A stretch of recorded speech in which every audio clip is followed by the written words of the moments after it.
Shabbat Shalom, Shabbat Shalom. So we're going to talk about something very interesting.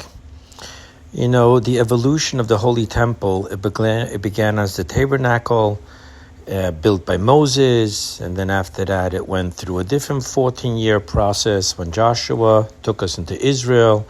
Then it was 369 years. It was in Shiloh.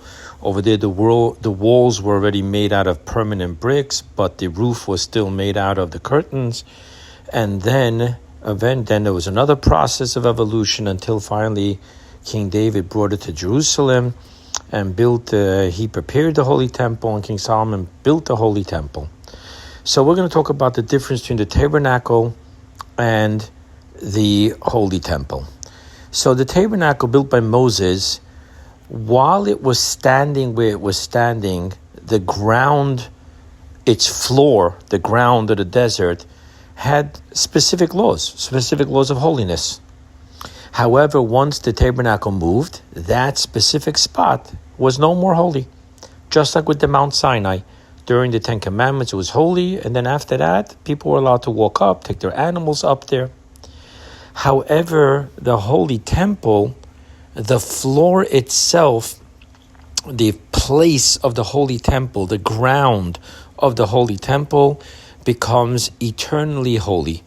And thus, when you go today to Jerusalem, you go to the Western Wall, you'll see there's a huge big sign saying that Jews should not pass this place because we are today impure by funerals and all type of impurities, and therefore we don't have the process of the red cow to become purified. And because the place of the Holy Temple is eternally holy, thus we're not allowed to go up on Temple Mount today. So let's talk about these two different type of levels of holiness and how it affects us today.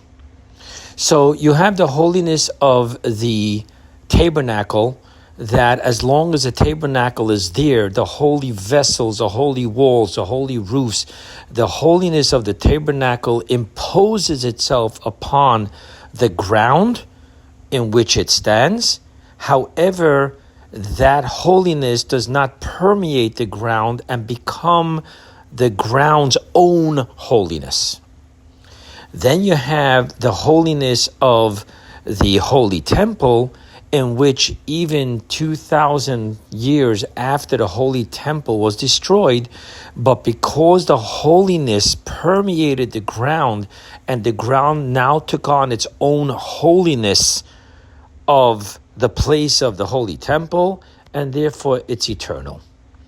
Now, to us, this symbolizes two very simple approaches to Judaism.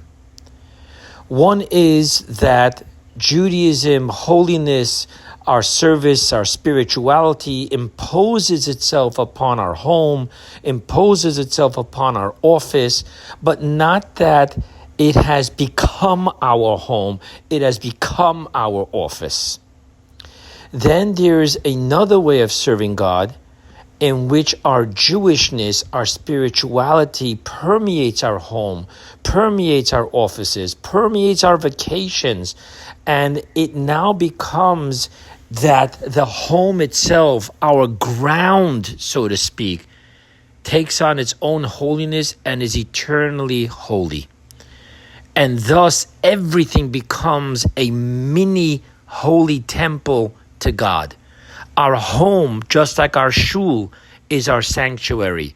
Our office is our sanctuary. Everything we do, everything we go is our sanctuary. Because the holiness and the Jewishness of our beingness has totally become who and what we are. That's the gift of the Holy Temple over the sanctuary of the tabernacle. The tabernacle was temporary, it was mobile, leading us to a place in which we can permanently become the Jewish people on our Jewish land. And this is the message that we're hearing here. We need to become the Holy Temple, not just a mobile, temporary imposition of a tabernacle. Shabbat Shalom.